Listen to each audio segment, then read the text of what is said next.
चंद्रगुप्त मौर्य का लिख लिया था। हाँ, नेक्स्ट लिखो बिंदुसार।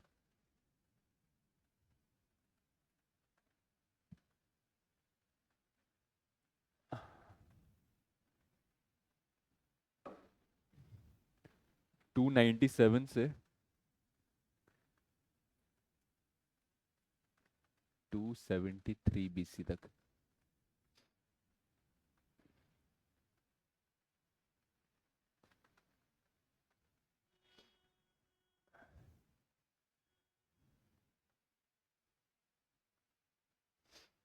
लिखो ही annexed he annexed whole of the India.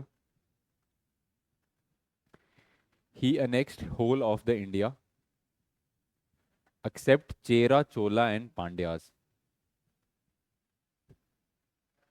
Except Chera,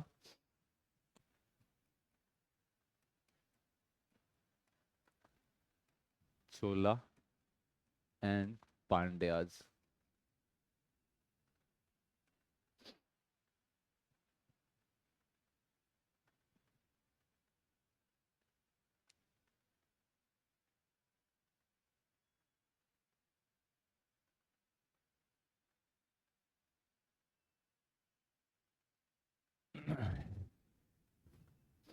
तो मौर्यन एम्पायर कहाँ पे था? स्टार्ट तो यहाँ से ही हुआ था, मगधन एम्पायर से, और फिर धीरे धीरे स्प्रेड होता होता इस पूरे एरिया में स्प्रेड हुआ।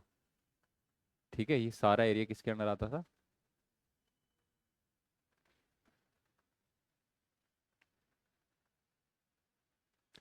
तो बिंदुसार के टाइम में सिर्फ चेरा, चेरा जो थे यहाँ पे रूल करते थे, केरल वाले एरिया में। ठीक है, और चोला एंड पांड्या, ये साउथ इंडिया में तीन किंगडम्स थे। तो इन तीनों को छोड़ के बाकी पूरा इंडिया जो था वो बिंदुसार ने एनेक्स कर लिया था, सारा अपने कंट्रोल में ले लिया था।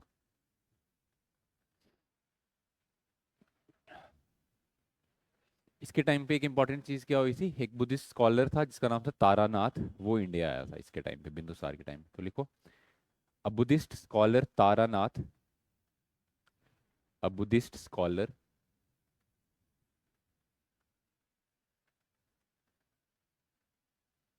Taranath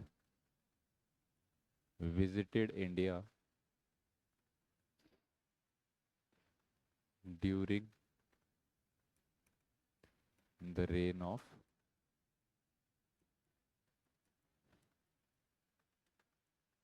Bindusara.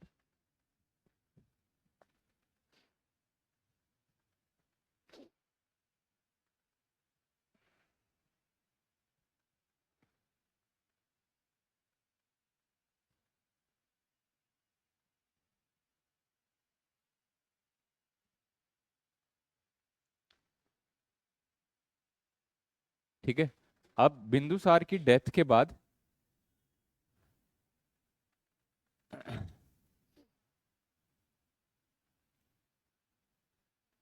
After his death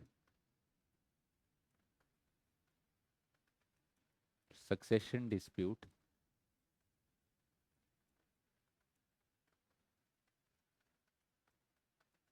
started among his sons। तो जैसे ही बिंदुसार की डेथ हुई उसके बाद उसके जो बेटे थे उनमें सक्सेशन डिस्प्यूट स्टार्ट होगी।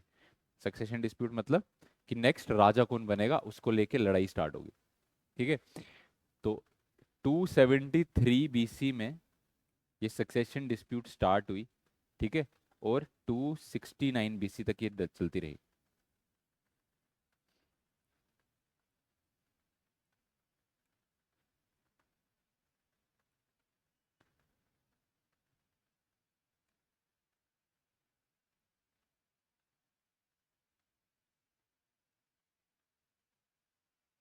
ठीक है, इसका एक बेटा कौन था? अशोक। ठीक है, अब ये अशोका जो था ये बाकी सबसे लड़ता रहा, और बोलते हैं कि इन 4 सालों में इसने अपने जितने भी भाई थे सबको क्या कर दिया? हाँ, एलिमिनेट कर दिया, सबको मार दिया। ठीक है, और 269 बीसी में ही असेंडेड द थ्रोन।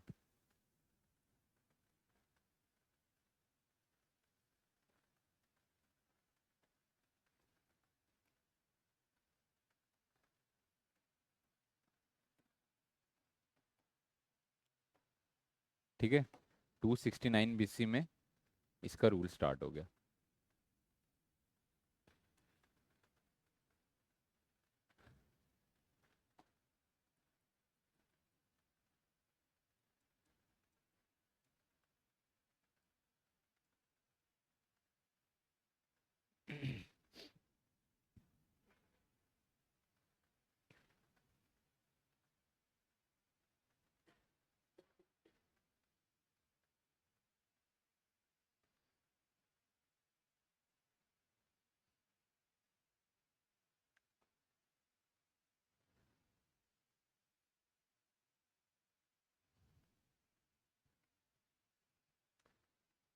ठीक है, तो नेक्स्ट हेडिंग लिखो, द ग्रेट अशोका।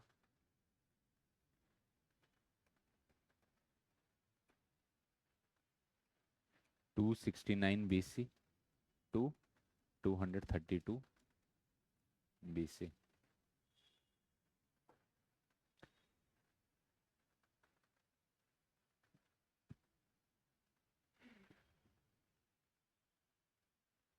अब अशोका के बारे में ना हमारे पास बहुत इन्फॉर्मेशन है। ठीक है, और ये इन्फॉर्मेशन हमें मिली कहाँ से? इंस्क्रिप्शन से।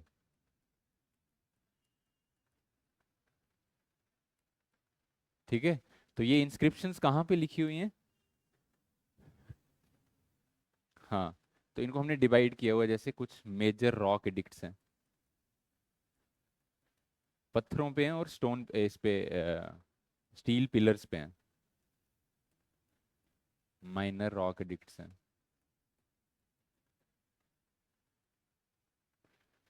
ठीक है, then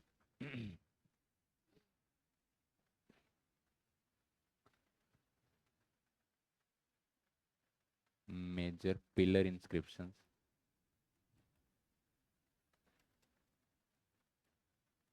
and last minor pillar inscriptions.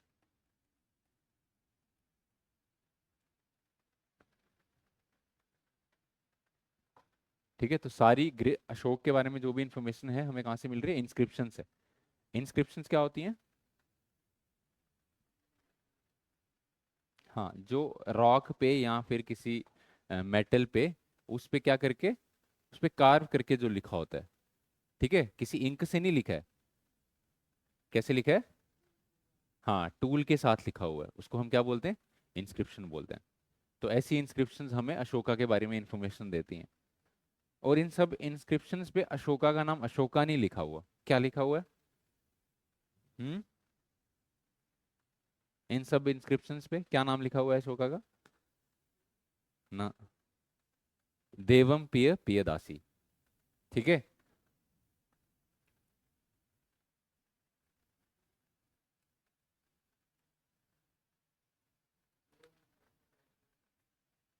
हाँ, क्योंकि उस टाइम पे वही रूलर था।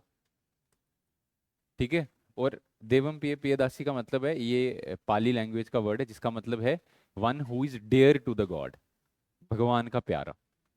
ठीक है।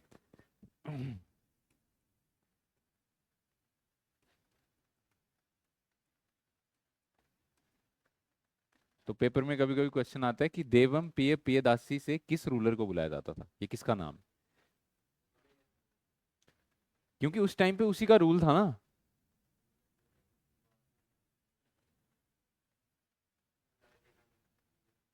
तो क्योंकि हमें ये पता है कि भाई पत्थर या फिर ये पिलर इंस्क्रिप्शन कितना पुराना है। ठीक है, तो वहां से हमें ये पता चल रहा है कि उस टाइम पे अशोका का ही रूल था वहां पे। तो जिसका रूल होता था वही इंस्क्रिप्शंस लिखवाता था।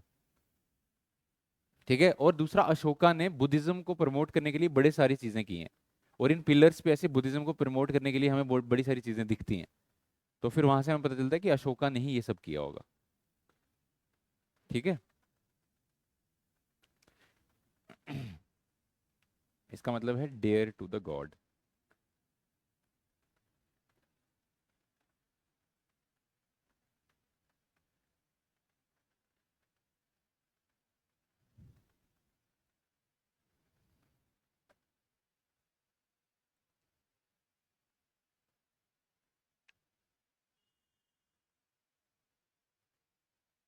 अब अशोका की लाइफ में ना एक इंपॉर्टेंट इवेंट होता है 261 बीसी में।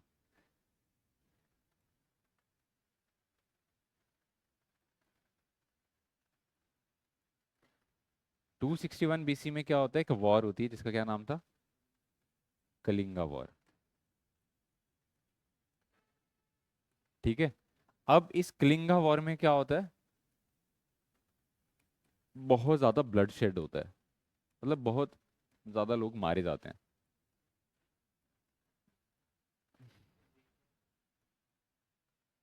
हम्म। 269 से 232 बीसी। 261 बीसी। बीसी है ना ये नहीं पता है क्या, एडीबीसी नहीं पता है कैसे चलता है? देखो, जब क्राइस्ट का जन्म हुआ, ठीक है, वहां से हम सोचते हैं, वहां से हमने क्या रखा हुआ है कि कैलेंडर स्टार्ट हुआ हमारा, क्योंकि ये डेट्स किसने दिए, वेस्टर्न लोगों ने ये हमें दी हुई हैं डेट्स। तो जब क्राइस्ट का जन्म होता है, वहां से कैलेंडर हमारा क्या हो गया, स्टार्ट हो गया। तो और उसकी डेथ के बाद का जो भी टाइम है, इसको हम किस में गिनते हैं, एडी में। ठीक है, या फिर इसको सीई भी बोलते हैं, क्रिश्चियन एरा, या फिर आफ्टर डेथ। ठीक है। तो लेकिन इससे जो पहले वाला टाइम है, उसको किस में गिनते हैं, हाँ एनो डोमाइन बोलते हैं, आफ्टर डेथ भी बोलते हैं। हम्म। हम्म। आफ्टर डेथ वर्ड ही नहीं है। हाँ एनो डोमाइन ही बोलते हैं, पर हमने आफ्टर डेथ भी सुना ही है बचपन से। हम्म। किससे? अच्छा। हाँ नहीं बोलते होंगे, हो सकता है नहीं बोलते हो। ठीक है। तो बीसी क्या है, बिफोर क्राइस्ट। अब अगर आप, अगर आपको क्या करना है, यहां से इधर चलना है, टाइम तो आगे ही मूव करता है ना, टाइम पीछे थोड़ी मूव करता है। तो अगर मान लो यहाँ पे टाइम क्या है, 100 बीसी, मतलब क्राइस्ट के जन्म से 100 साल पहले। ठीक है। और यहाँ पे टाइम क्या होगा, इससे ज्यादा ही होगा, 200 बीसी। इधर 300 बीसी, इधर 400 बीसी, ऐसे ऐसे बढ़ेगा। ठीक है ना। अब हम हिस्ट्री पढ़ रहे हैं इधर से, हम हिस्ट्री कैसे पढ़ रहे हैं, इधर से। इधर से स्टार्ट किया ना हमने, पीछे से, और पीछे से आगे आ रहे हैं। तो टाइम हमारा क्या होता जाएगा, कम कम होता जाएगा ना। जब टाइम तो ऐसे आगे जाएगा, पर जो यूनिट हमने मेजर करने के लिए लिया है, वो हमें कम वैल्यू देगा। जैसे जो 400 बीसी है वो कब हुआ है, पहले हुआ है। और 400 बीसी के बाद हुआ है 200 बीसी। इस साइड देखेंगे, जैसे इस साइड इधर है 100 एडी, इधर 200 एडी, 300 एडी, और 400 एडी, ऐसे मान लो। तो इधर तो 200 के बाद 400 आएगा। ठीक है, क्यों, क्योंकि यहाँ पे तो सीधा चल रहा है, क्योंकि हमने कैलेंडर ही माने कि यहाँ से स्टार्ट हो रहा है। तो जहाँ से स्टार्ट होने से पहले तो उल्टा चलेगा ना फिर। तो वहां पे पहले 400 बीसी आएगा, फिर 300 बीसी आएगा, फिर 200 बीसी आएगा, फिर 100 बीसी आएगा। ठीक है, इसीलिए पहले क्या आया, 269 बीसी, उसके बाद आया 261 बीसी, उसके बाद आएगा 232 बीसी जब उसका रूल खत्म हुआ। ठीक है। अब 261 बीसी में कलिंगा वॉर जब होती है, तो उसमें बहुत सारे लोग मारे जाते हैं। ठीक है। और इस सब ब्लड शेड से जो अशोका है वो काफी विचलित हो जाता है, विचलित। ठीक है, काफी डिस्टर्ब हो जाता है इससे।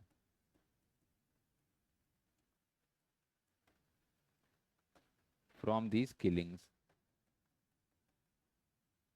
और ये डिसाइड करता है कि अब मैं वॉर नहीं लड़ूंगा। ठीक है। इससे पहले जो अशोका की पॉलिसी होती है वो क्या होती है, पॉलिसी ऑफ मिलिट्री कॉन्क्वेस्ट।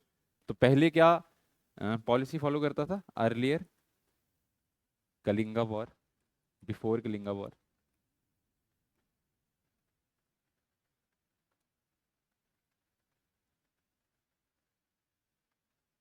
कौन सी पॉलिसी फॉलो करता था, policy of military, military conquest की पॉलिसी को फॉलो करता था। ठीक है। और जो इसके वॉर के पहले के जितने भी इंस्क्रिप्शंस हैं, वो इंस्क्रिप्शंस पे क्या दिया होता था, जो भी रॉयल मैसेज है लोगों को देना चाहता है ये, वो उस मैसेज लिखे होते थे इंस्क्रिप्शंस पे, कि राजा आपसे ये चाहता है, ऐसी ऐसी चीजें आप करो। ठीक है। तो रॉयल इंस्क्रिप्शन उस पे लिखे होते थे जहां पे रूलर्स की बात जो है वो आम जनता तक पहुंचाई जाती थी। ठीक है। अब कलिंगा वॉर के बाद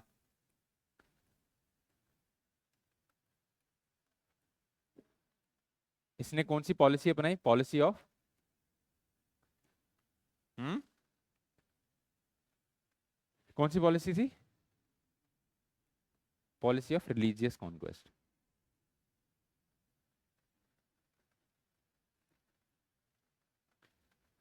ठीक है, कौन सी पॉलिसी अपनाई? ठीक है, पॉलिसी ऑफ रिलीजियस कॉन्क्वेस्ट या फिर कल्चरल कॉन्क्वेस्ट।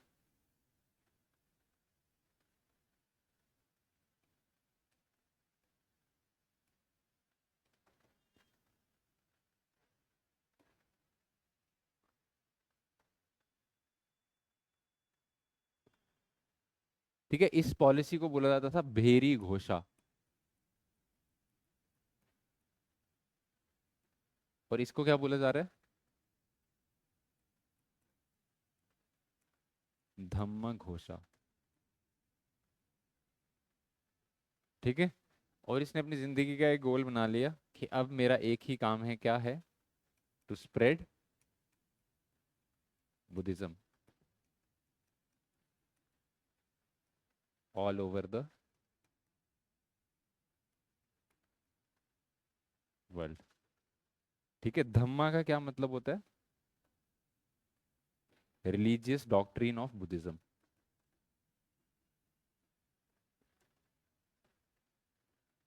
अभी ये जब बुद्धिज्म पढ़ेंगे तो अच्छे समझ आएगा आपको। ठीक है, तो कलिंगा वॉर के पहले मिलिट्री कॉन्क्वेस्ट की पॉलिसी अपनाता था। ठीक है। और जितने भी इंस्क्रिप्शंस थे वो किसका काम करते थे? रॉयल मैसेज देने का काम करते थे। और जब कलिंगा वॉर हो गई उसके बाद इसने बोला कि अब मैं कल्चरल कॉन्क्वेस्ट की पॉलिसी को अपनाऊंगा, लोगों को सिखाऊंगा कि आपको कैसे धर्म को अपनाना है। ठीक है, कैसे आप जो है बिना किसी पे अटैक किए भी आप उसको जीत सकते हो। ठीक है, तो कल्चरली कैसे कॉन्क्वेस्ट किया जाता है वो पॉलिसी इन्होंने अपनाई। ठीक है, और इसके लिए एक स्पेशल ऑफिसर्स भी इन्होंने अपॉइंट किए जिनका ये काम था बुद्धिज्म को स्प्रेड करना। क्या नाम था उनका?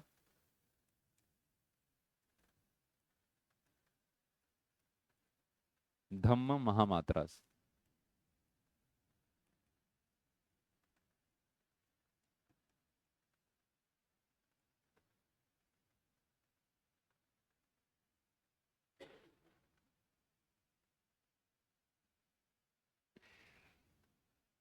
क्या नाम था इनका? धम्म महामात्रास।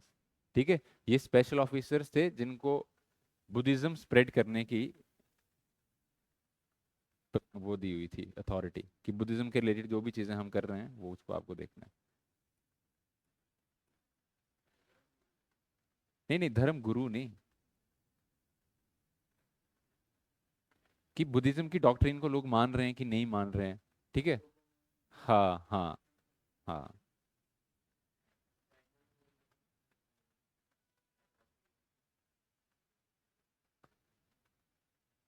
नेपाल से। ह्यून।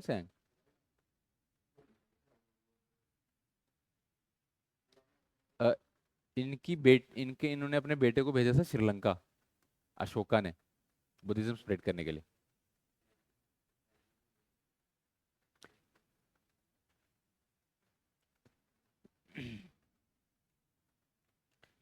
चाइना में।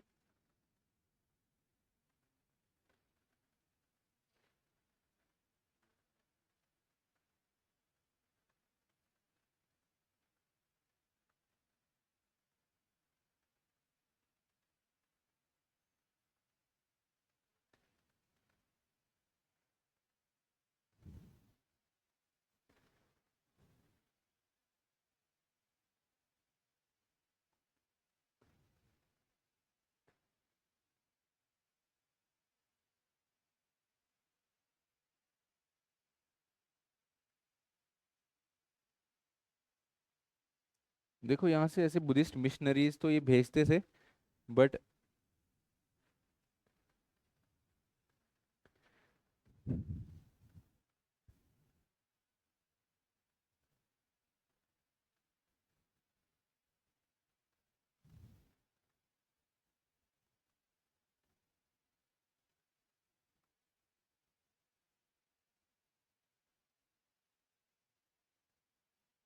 देखेंगे कि कौन, ऐसे कोई एक बंदा तो नहीं है कि जो जिसका नाम हो जो भेजा हो।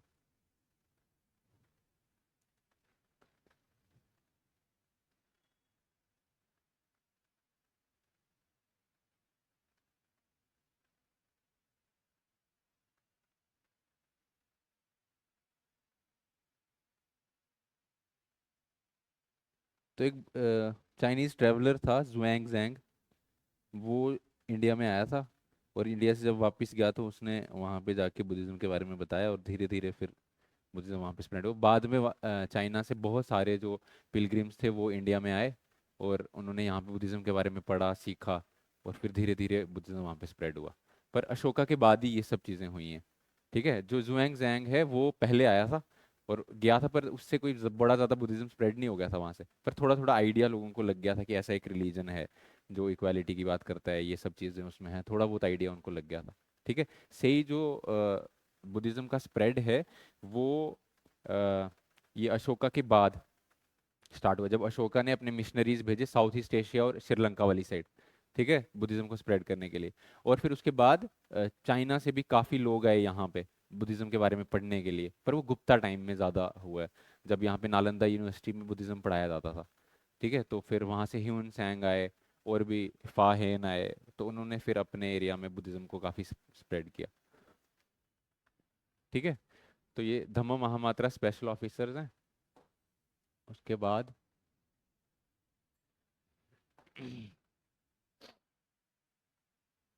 बस इतना ही लिख लो इसमें।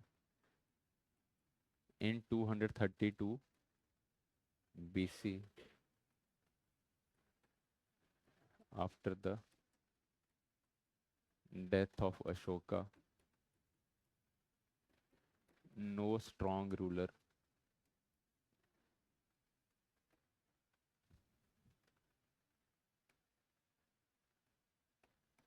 emerged in Mauryan Empire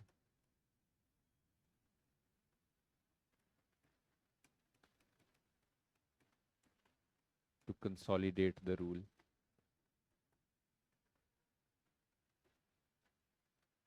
ठीक है, तो अशोका की डेथ के बाद कोई भी स्ट्रांग रूलर जो है वो हमें मौर्यन डायनेस्टी में नहीं दिखा, जो इनके रूल को कंसोलिडेट कर पाता।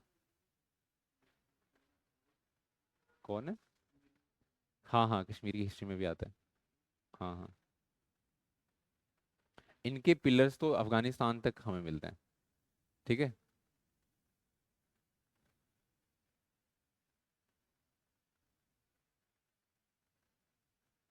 अशोका को एकरत भी बोला जाता था। ठीक है, एकरत मतलब जिसने पूरे इंडिया पे जो है रूल इस्टेब्लिश किया।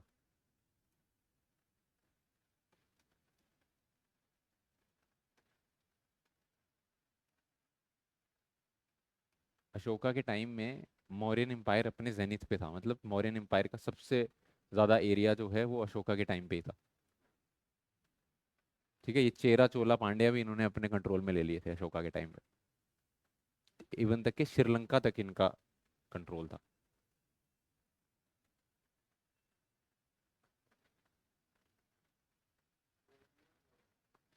फिर इसके बाद जो रूलर्स आए वो नहीं संभाल पाए इतना बड़ा रूल। कनिष्क, कनिष्क इनका बेटा नहीं है, इनका बेटा पता नहीं कौन था।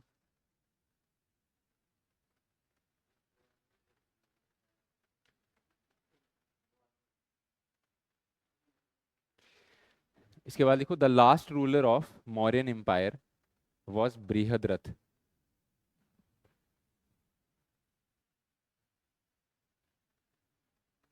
Of Mauryan empire was Brihadratha. The last ruler of Mauryan Empire was Brihadrath,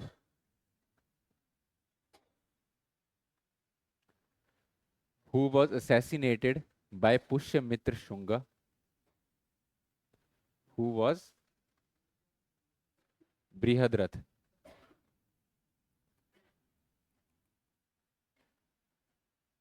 पानी दूं? पी लो पी लो, पानी पी लो।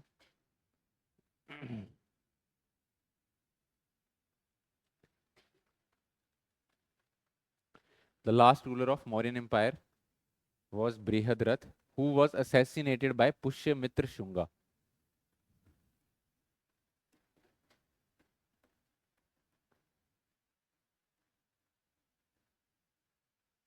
Who was assassinated by Pushyamitra Shunga.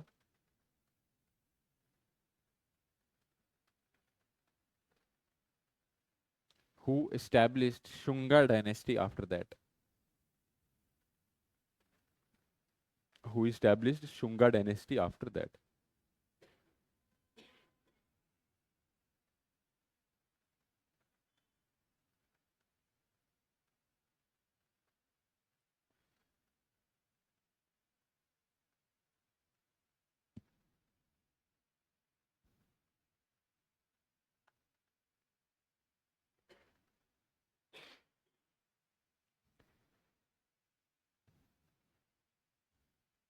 तो मौर्यन रूल खत्म होने के बाद there was a disintegration.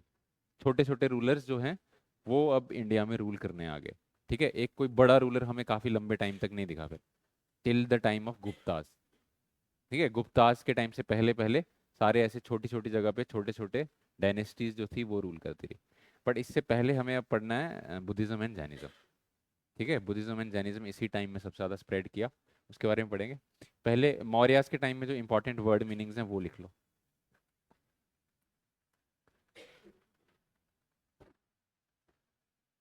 Important terms used in Mauryan times.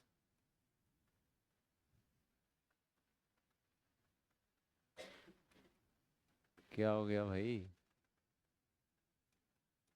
हैं? गला सूख रहा है? माउंटेन ड्यू पिलाऊं तेरे को?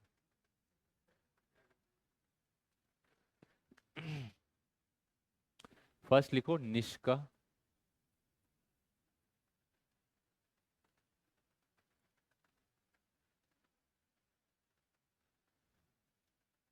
निष्का एंड सतमाना.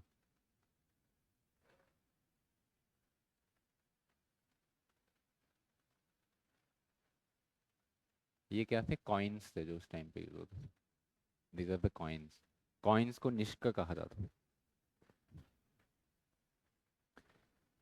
सेकेंड लिखो Sulva सूत्रास.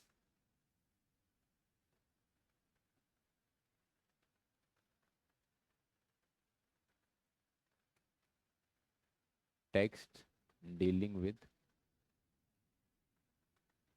Measurement.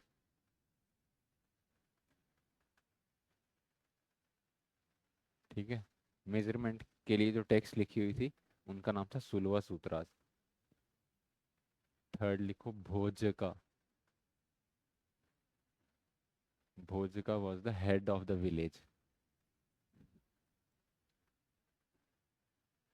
Head of the village को भोजका कहा जाता था.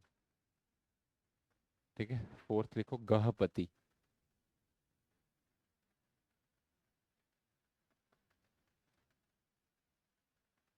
गहपति किसको बोला जाता था? रिच पीजेंट्स को.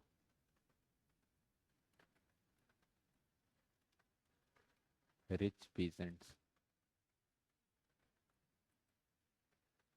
फिफ्थ लिखो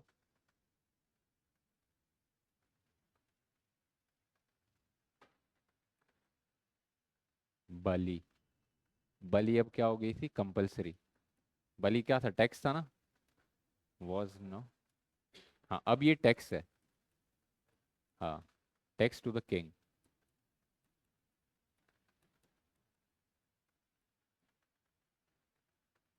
और टैक्स इकट्ठा करने के लिए ऑफिसर्स जो थे उनका क्या नाम था? वॉज पेड टू बलि साधकाज.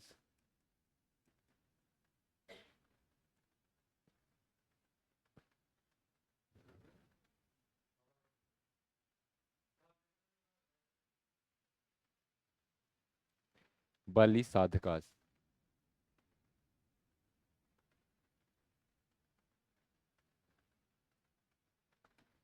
सिक्स लिखो शॉल का.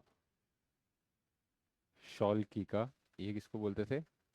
टोल टैक्स होता था फॉर ट्रेडर्स. ये वर्ड मीनिंग्स बड़े इंपॉर्टेंट हैं। उसके बाद सेवंथ लिखो, बंध घरिका।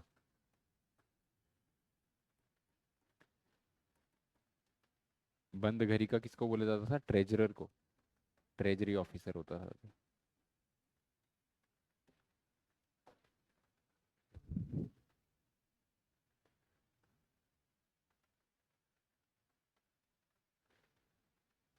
बंध घरिका, ट्रेजरर।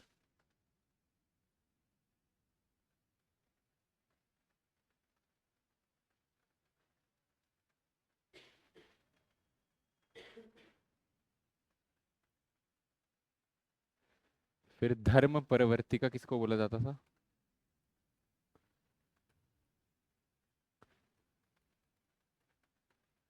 धर्म परिवर्तिका राजा को बोला जाता था, किंग को, जो धर्म में परिवर्तन लाएगा।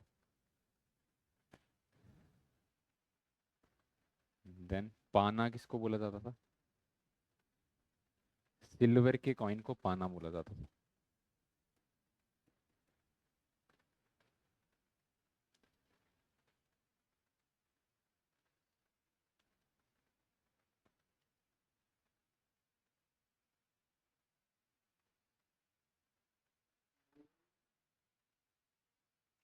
गोल्ड के कॉइन्स का अभी हमें यहाँ पे दिखा नहीं है यूज। गोल्ड के कॉइन्स का हमें यूज दिखता है पोस्ट मौर्यास में, मौर्यास के बाद। हाँ, गुप्ता से पहले भी, गुप्ता से पहले कनिष्का के टाइम पे, हाँ उनके टाइम पे दिखता है हमें गोल्ड का यूज। गुप्ताज के टाइम पे तो था ही, उससे पहले भी।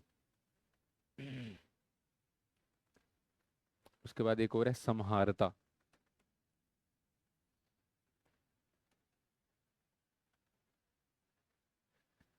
हाईएस्ट ऑफिसर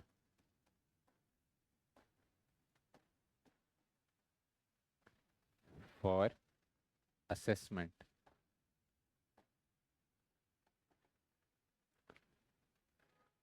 कि भाई किसके पास कितनी जगह है, कितना उसको टैक्स देना है, ये असेसमेंट कौन करेगा? समहारता।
उसके बाद एक और लिख लो, राजूकाज।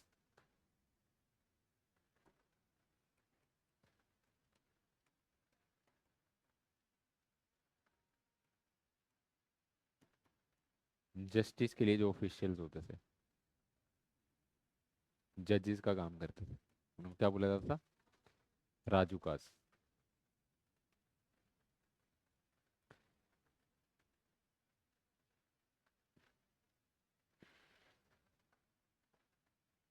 उसके बाद एक और लिख लो, अमात्यास।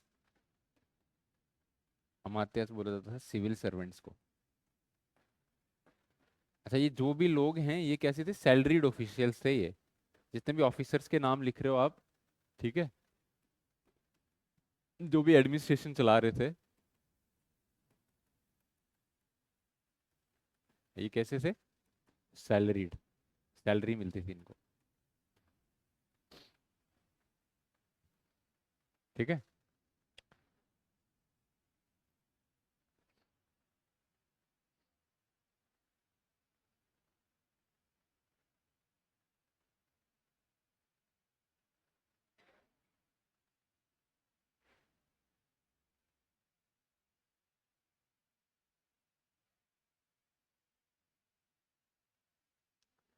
अच्छा, अगर आपसे कोई ये पूछे कि मौर्यन टाइम्स में टैक्स कितना लिया जाता था, हाउ मच टैक्स, तो क्या आंसर दोगे? 1/6 ऑफ द प्रोड्यूस।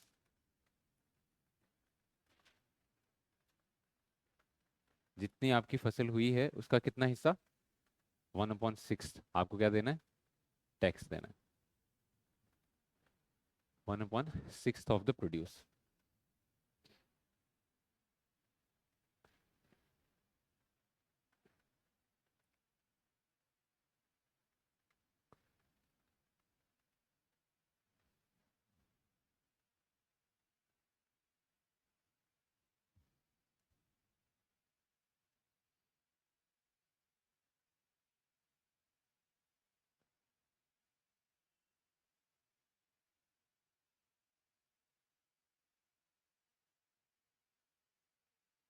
क्वेश्चंस लिख लो कुछ।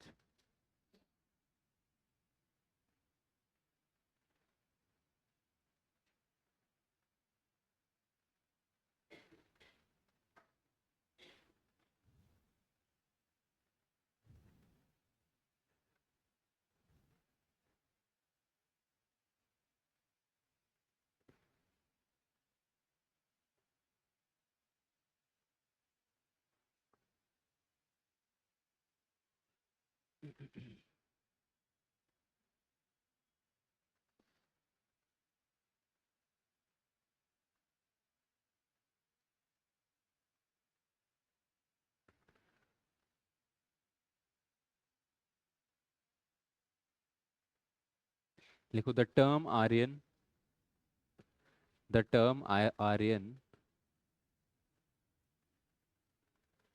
denotes the term Aryan denotes, first लिखो, ऑप्शंस लिखो,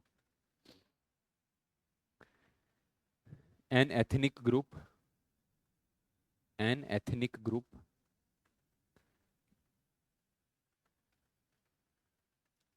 सेकंड लिखो,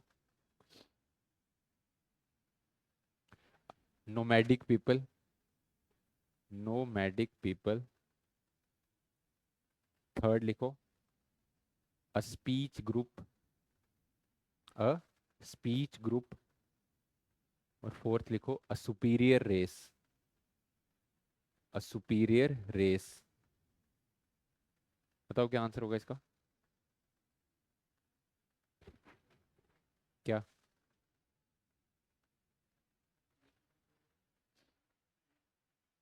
आप बताओ क्या होगा?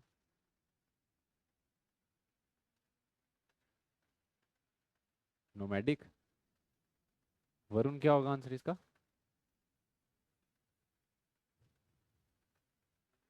हैं? क्या आंसर होगा?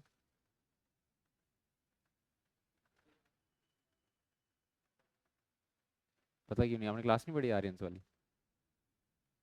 आपने पढ़ी है? क्या थे आर्यंस इनमें से?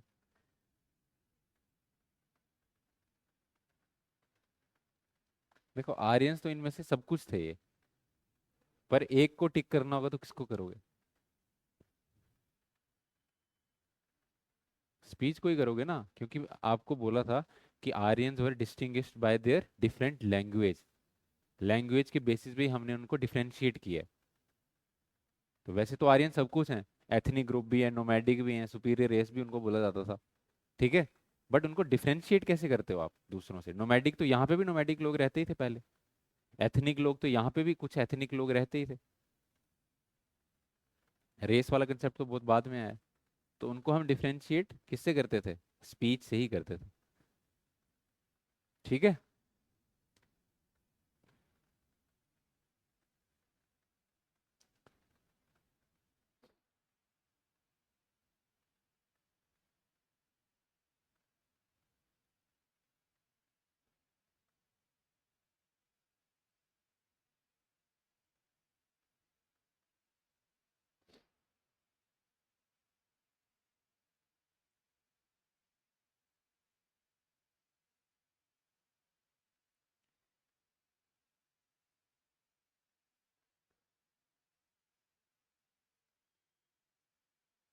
लिखो अगला question. Which one of the following animals which one of the following animals was not represented which one of the following animal was not represented on the seals, seals, on the seals and terracotta art of the Harappan culture? Seals and terracotta uh, on the seals, which one of the following animals was not represented on the seals and terracotta art of the Harappan culture? Harappan culture. Options लिखो। Cow, A cow, B elephant, B elephant, C rhinoceros, rhinoceros and D tiger. बताओ कौन सा animal नहीं represent किया था उन्होंने?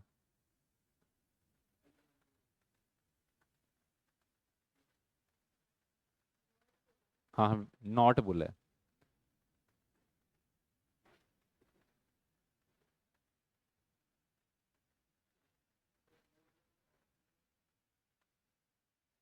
Tiger.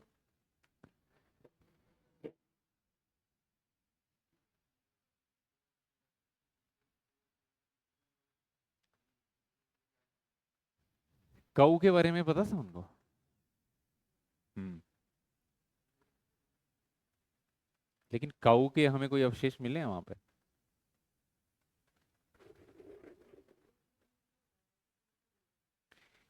अवशेष मतलब कि उनकी फिगर्स पे कहीं काऊ के फोटोज, जैसे उनकी सील्स होती थी वहां पे। यूनिकॉर्न तो हमें मिला है, एलिफेंट भी हमें मिला है, राइनोसिरोस भी हमें मिला है, ठीक है, टाइगर भी मिला है। काऊ का हमें कोई फोटो या फिर कोई टेराकोटा आर्ट हमें वहां पे नहीं मिली है। ठीक है, काऊ आंसर है इसका।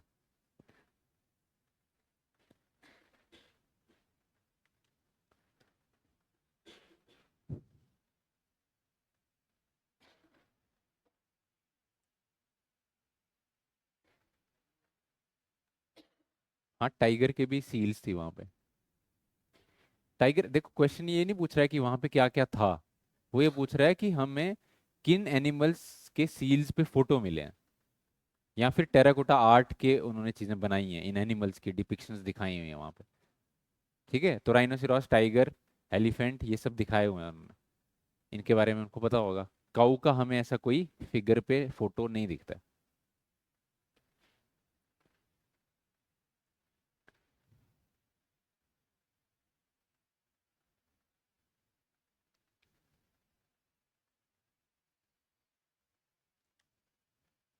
मैक्सिमम क्वेश्चंस जो है बुद्धिज्म जैनिज्म से ही आते हैं, अभी हमने वो पढ़ा नहीं है।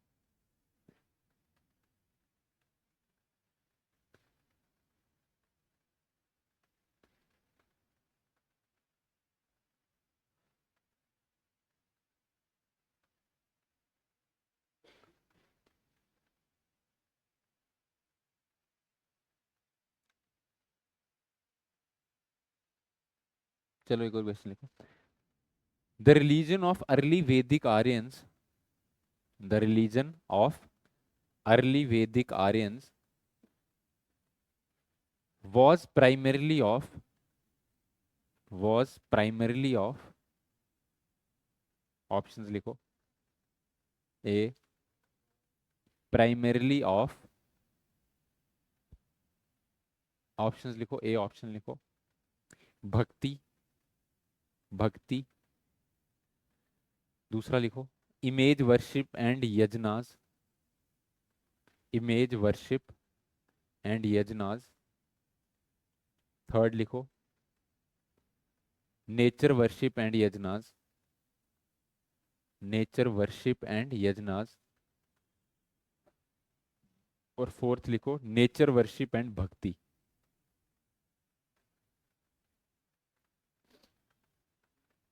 Nature worship and bhakti. Varun क्या आंसर होगा इसका? हम्म।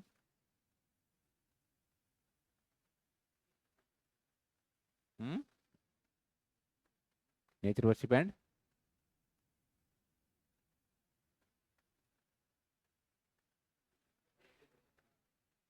Nature worship and yajnas. आपका नीरज?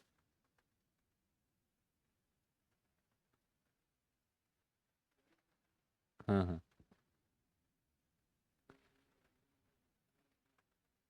भक्ति वाला। हवन होते थे भाई। यजनास होते थे। कब बाद में? ऋग्वेदिक पीरियड में भी यजनास के बारे में मेंशन्ड है। ठीक है। हमने लेटर वैदिक में लिखा होगा। हमने लेटर वैदिक में लिखा है, पर ऋग्वेदिक में भी यजनास की मेंशनिंग है। भक्ति देखो ना, इसको सीधे से करो यार, भक्ति कब आई है इंडिया में? भक्ति बहुत लेट आई है। ठीक है, भक्ति वाला जो ट्रेडिशन है वो बहुत लेट है। इमेज वर्शिप वाला भी लेट आया, गुप्तास के बाद इमेज वर्शिप आई है। ठीक है। तो इमेज वर्शिप वहां से कट गया, भक्ति भी आपका कैंसिल हो गया। भक्ति तो भक्ति मूवमेंट जब आई है तब उसके बाद हम मानते हैं कि भक्ति आई है। तो फिर तो एक ही ऑप्शन, नेचर वर्शिप तो वो करते ही थे। भक्ति होता है pure devotion to God, surrender to God. ठीक है, सुप्रीम बीइंग के आगे सरेंडर कर देना, उसको भक्ति बोलते हैं। ठीक है, अलग अलग मार्ग हैं, भक्ति मार्ग, ज्ञान मार्ग और कर्म योग। ठीक है। तो उस टाइम पे कर्म योग और जो ज्ञान योग था उसी पे ज्यादा फोकस किया जाता था अर्लीस्ट टाइम्स में। ठीक है। भक्ति पे फोकस थोड़ा लेट स्टार्ट हुआ है। चलो इतना ही रखो आज।